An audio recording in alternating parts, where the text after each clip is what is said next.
So வேர்ல்டுல ஒருத்தர் இன்னொருத்தருக்கு help பண்றதுலாம் நார்மலான ஒரு விஷயம். ஆனா ஒரு வேர்ல்டுக்கே ஒருத்தர் ஹெல்ப் பண்ணிட்டு இருக்காரு, தன்னைத்தானே சாக்ரிஃபைஸ் பண்ணிட்டு இருக்காருன்னா நம்ப முடியுதா? அப்படி ஒருத்தர் இருக்காரு.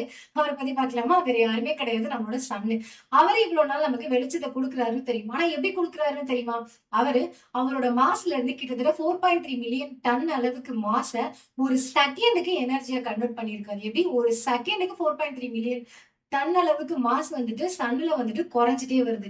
என்னதான் இது நம்ம சன் இருக்கக்கூடிய மாசுல ஒரு சப்பமேட்டு சால்ட் வாட்டரா இருந்தாலுமே இப்படியே அவரோட மாஸ் குறைஞ்சிட்டே போச்சுன்னா என்ன ஆகும்னு பார்த்தோம்னா சன்னுல ஹைட்ரஜன் இல்லாம போயிடும்.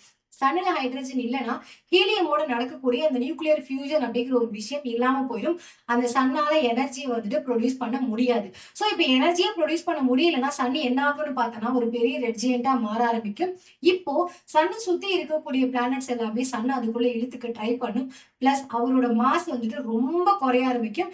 இது கண்டினியூஸா நடந்துட்டே போச்சுன்னா இந்த ரெட் ஜியட் நமக்கு என்ன ஆகும் அப்படின்னு பார்த்தோம்னா ஒரு பிளானட்டரி நெபுலாவா மாறும். இந்த பிளானட்டரி நெபுலா திரும்ப நமக்கு எதுவா கன்வெர்ட் ஆகும்னு பார்த்தோம்னா ஒயிட் டிராஃபா கன்வெர்ட் ஆகும். இந்த ஒயிட் டிராஃப்ட் நம்ம பூமி மாதிரி இருந்தாலும் பூமியை விட பல மடங்கு ஸ்ட்ராங்கா இருக்கும். இந்த ஒயிட் டிராஃப்டுமே கொஞ்சம் வருஷத்துல கொஞ்சம் இல்ல நிறைய வருஷத்துல வந்துட்டு பிளாக் டிராஃபா மாறும். எப்படின்னா அதுவே குளிர்விச்சுக்கிட்டு எந்த ஒரு ஹீட் எனர்ஜியுமே இல்லைன்றப்போ அதால அவ்வளவு நாள் சர்வை பண்ண முடியாது. ஸோ பிளாக் டிராஃபா மாறும். இந்த பிளாக் டிராஃபால நமக்கு எந்த ஒரு வெளிச்சத்தையுமே கொடுக்க முடியாது. ஸோ சன்னுங்கிற ஒரு விஷயம் சுத்தமா அதோட ஃபார்ம்ல இல்லாம அவ்வளவு பிரைட்டா இருந்த ஒரு மனுஷன் பிளாக் கலர்ல மாற ஆரம்பிச்சிடுவாரு.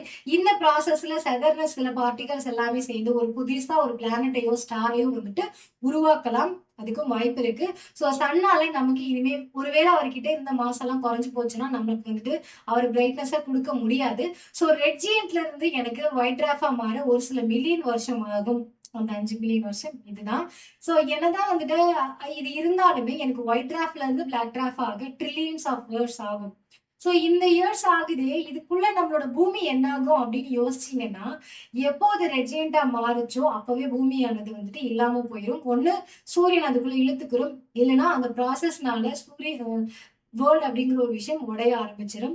ஸோ இதுதான் சன்னு வந்துட்டு வெயிட்டை குறைச்சாருன்னா அதாவது மாச குறைச்சாருன்னா நடக்கக்கூடிய விஷயம். இவ்வளவு நாள் அவர் அதான் பண்ணிட்டு இருக்காரு.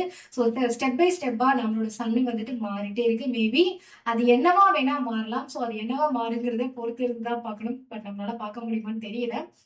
என்னவா மாறுங்கிறது நான் இன்னொரு வீடியோல சொல்றேன். இந்த மாதிரி videos plus 10th 11th 12th பிள்ளைங்களுக்கு எல்லாருமே கிளாஸஸ் போயிட்டு இருக்கு. ஸோ அதெல்லாம் பார்க்கணும்னா நீங்க நம்மளோட அறிவு லேபை சப்ஸ்கிரைப் பண்ணிட்டு எனக்கு ஒரு லைக் கொடுத்துட்டு இந்த வீடியோ உங்க ஃப்ரெண்ட்ஸ் எல்லாருக்கும் ஷேர் பண்ணிடுங்க.